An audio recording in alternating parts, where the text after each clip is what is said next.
I'm Elisa Parker. We're broadcasting here from the Wild and Scenic Film Festival. It's the largest environmental film festival of its kind. 17 years we've been celebrating this festival here in Nevada City in Grass Valley, California.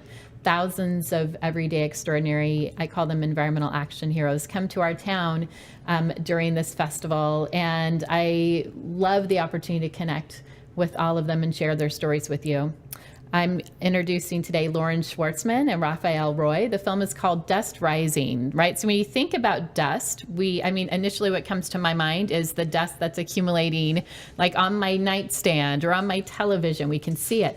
But dust actually has a huge significance on our livelihood, our plants, our wildlife.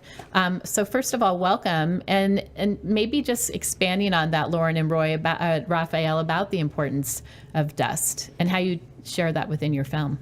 Yeah, I think people, when they watch the film, are really surprised by all of the impacts of dust that we talk about in the film because, most people's relationship with dust is mainly with their household dust. And we start there in the film, but then we expand outward and talk about how it fertilizes ecosystems around the globe, and then it also has impacts that we would consider negative, whether that's causing car accidents because of dust storms or making people sick with a variety of illnesses. You're talking about the, like in Bakersfield, for example, in the Central Valley. Yes. With the dust storms. And what is it called? Valley fever? Yeah, exactly. There's a fungal infection that you can get from inhaling spores that travel in dust called valley fever. And one of the main areas that it affects is the Bakersfield area in Kern County and a few other counties down there in that part of California. Why is that, by the way? Why does it affect those certain counties? Yeah. It's endemic to the soil of those areas. And scientists are still trying to figure out exactly why and how, but it's basically native to the soil in those areas and also other parts of the southwestern U.S. and the Americas. And so that's why it's found in those spots. And Rafael, I was mentioning to Lauren the other night, you two have also been spending a lot of time in the Sierras. Like dust actually is a huge part of our backyard as well. Oh yeah, absolutely. I like to say we've filmed in a lot of locations, but specifically we've filmed at 30,000 feet, 10,000 feet, followed a bunch of researchers up and down a mountain. So we've been tracking dust from a macro to micro level and back, trying to really illustrate for a viewer just how much this affects us in ways that we don't really think about. So yeah, Lauren, can you expand on that a little bit too? The dust that we find, for example, in the Sierra, where is that dust actually coming from? Yeah, so these scientists have been capturing dust that falls in the Sierra and testing it to find out where it comes from. And they found that it comes mainly from two sources, the Central Valley of California, and then also the Gobi Desert and other deserts in China and Mongolia. So we're getting dust from China and Mongolia that is enriching the plant life here in the Sierras. Yes, exactly. It's bringing lots of... It's crazy, right? It just makes you think how really connected and small we are as a planet. Mm-hmm. Yeah, exactly. That's what I felt when I heard that fact, and that's what made me want to make the film. So right. Mm-hmm. It's really incredible, actually, to think about that. And what was your interest in the first place for both of you in creating this film around dust? Like, where does that stem from? Yeah, so I can talk about how I got interested, and then Rafa, you can say why you got interested. I had a guest speaker in one of my classes who just mentioned offhand that dust from the Sahara Desert blows across the ocean and fertilizes the Amazon rainforest. And I kind of got chills and goosebumps. I just thought that was so amazing and beautiful. And yeah, a metaphor for how interconnected we are, and one that I had not heard before. So I started digging in and found all these connections in California. And I just was like, I have to make this film right now. So yeah. How about for you, Rafi? Well, so I was in class with Lauren. We were both at Is the this in documentary. Berkeley? Mm-hmm. Okay. UC Berkeley, yeah. At the documentary film program. And I remember reading her treatment, and I just thought to myself, like, how are you going to visualize all of this? And as a cinematographer, it just seemed like an incredible challenge, the places that she wanted to go. Filming out of an open plain sounded fun, so I hopped onto the project.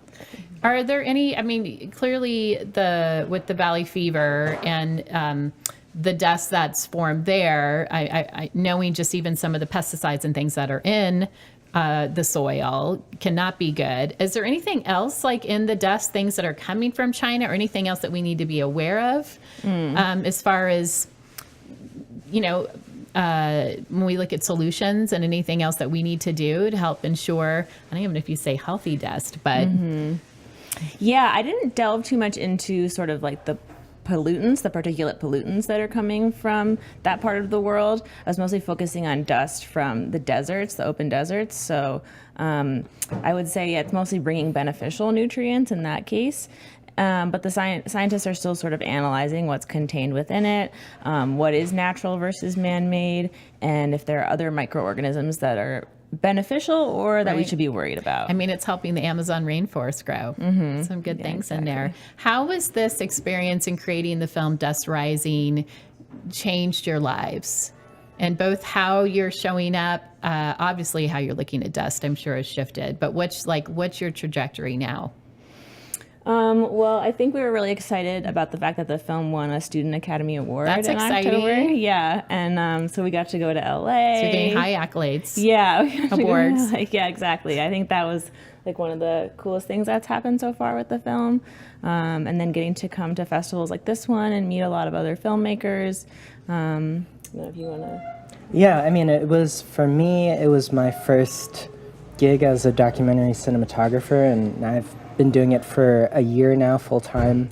It's been just like a really exciting project, and I'm so proud of Lauren, and I'm so amazed at like how far this film has traveled. So. That's fantastic.